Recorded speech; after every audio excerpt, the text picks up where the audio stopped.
Hello, I'm Helen Bradley and welcome to this video tutorial. In this tutorial we're going to create a really interesting and quite complex shape in Illustrator. It's going to be simple to make in Illustrator, much harder to create in Photoshop, and we're going to create it as a shape that we can use in Photoshop as a custom shape. So we're going to start with a circle. So I'm going to the ellipse tool, I'm going to drag out a circle. Now my circle is going to have a stroke, but it's not going to have any fill at all. Once I've created my circle, I'll choose Effect and then Distort and Transform and Transform. I'll turn Preview on and I'm going to transform everything around this bottom corner. I'm going to rotate my shape 15 degrees and I'm going to make 23 copies, which is going to give me one original, 23 copies, so 24 in total, so that the shapes go all the way around the circle. I'll click OK. Now at this point, I think my circle has too thick a line on it, so I'm going to start bringing in the width of the line. What I'm looking for is something that is an interesting shape, so when I take it to Photoshop, it's going to be really interesting. So I'm thinking this looks pretty good right now. At this point, everything is just associated with that original circle. I have the original circle selected, and all we've got right now is a transform on that circle. So we need to break this apart so that we can stick it back together in a way that we can actually use in Photoshop. To start off with, we're going to expand this object. So we'll choose Object and then Expand Appearance. And that creates a whole series of circles, but they're all grouped together. So there's a group here with lots and lots of circles in it. So let's go and select this and we'll choose Object Ungroup. And we're going to do that until Ungroup is no longer an option. So we have a whole series of paths. But these paths are lines that have a stroke on them. If we were to try and put these together into a single shape right now in the Pathfinder palette and click Unite, this is what's going to happen. So if this happens to you, and believe me, it's really easy to forget this next step, just remember that you have skipped the step and you need to undo that and perform this step before you go any further. And the step we need to perform is to turn these from circles into filled paths.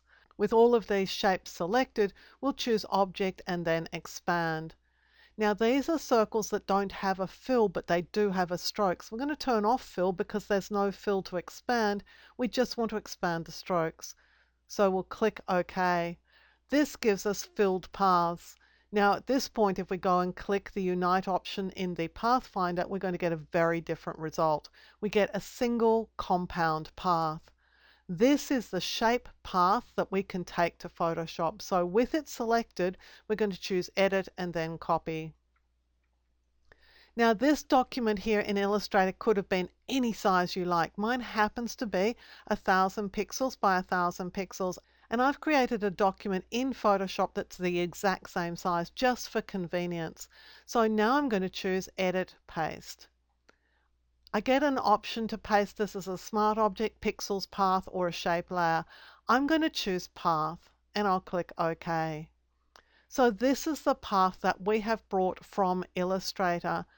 It's a path that we can use permanently in Photoshop if we save it as a path. And to do that, we're going to select Edit and then Define Custom Shape. And I'm going to call this Circle and click OK.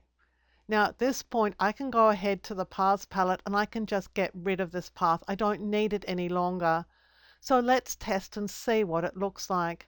We'll go to the Custom Shape tool, we'll select it, and we'll select the very last shape, which is going to be the one that we have just created. And now I'll hold the Shift key as I drag it out. And this is the shape that we created in Illustrator, which is now a shape that we can use anytime in future in Photoshop. Now it's also possible in Illustrator to create a sort of negative effect. So let's go back to Illustrator and let's remake this shape. So again, it has no fill, but it does have a stroke. We're going to do our transformation with Effect, Distort and Transform, and then Transform. We're going to transform it from its bottom corner. We're going to do a 15-degree transformation, and we're going to make 23 copies. Of course, you can make as many or as few as you like. You can make this whatever it is that you want. Now, I'm going to be aware here that this time I'm going to get the negative space. So I'm going to make this a little bit thicker so that I have an interesting negative space. So same principle here. We're going to choose object and then expand appearance. We're going to choose object, expand so that we can create the filled shapes here. So we're going to expand the stroke but not the fill. And then we're going to put it all together. So I'm going to the Pathfinder here and I'll click Unite, and that just creates it as a single shape. Now I'm going to go and create another ellipse, but I'm going to fill this ellipse with a different color just so that we can see it as we work. So I'm going to fill it with a sort of blue color here.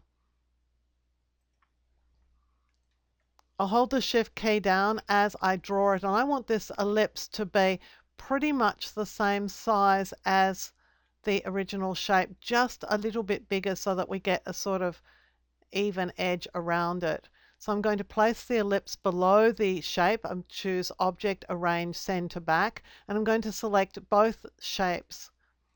So with both shapes selected, I'll click here on Horizontal Align Center and Vertical Align Center. And now I'm going to subtract the front shape from the back. So I'm going back to my Pathfinder and I'm going to click here on Minus Front. And that subtracts the front shape from the back shape, giving me an interesting negative space shape, if you like. So I'll choose Edit, Copy, and I'll take this one to Photoshop. I'm going to hide this previous layer. I'm going to add a new layer and I'll choose Edit, Paste. Again, I want to paste it as a path and I'll click OK. And I want to make this a path in Photoshop, so I'll choose Edit, Define Custom Shape, and I'll call this Circle 2. At this point, I can just delete this because I don't need it any longer, but I'll add a new layer and I'm going to create it as a shape so we can have a look at it. I'll click the Custom Shape tool. I'll go and select our circle shape, which is going to be the last shape in the shapes list. I'll choose a different color to use this time, and I'll hold the Shift key as I drag out this shape.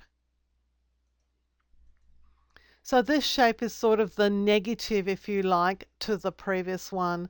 So let's see, this is the previous one and this is the one we've just created. In this way, it's possible to create really interesting shapes in Illustrator that you can then bring to Photoshop and save as custom shapes inside Photoshop. The beauty of custom shapes inside Photoshop is that they're always going to be available unless you reset your Photoshop preferences or upgrade and don't take them with you. Then you'll always find them in the Custom Shapes tool and they're always going to be here so that you can have access to them. It's also, of course, possible to save them permanently in a file on disk. You would do that by choosing Edit and then Presets, and you'll choose Preset Manager. You'll go to the Custom Shapes, and then you can select the shapes that you want to save. In this case, it's the 2 at the end. So I'm clicking on one, Shift clicking on the other, and click Save Set. And then we would save them as a shape CSH file that we could reuse over and over again. And it could also be given to somebody else if you like. You could give it as a giveaway on your blog or even sell these shapes. I hope you've enjoyed this video. I hope you've learned things about working between Photoshop and Illustrator. If you enjoyed the video, give it a thumbs up. Click the subscribe button so you'll subscribe to the channel. Click the notifications button and we'll let you know when new videos are released. Until next time, my name is Helen Bradley. Thank you so much for joining me here on my YouTube channel.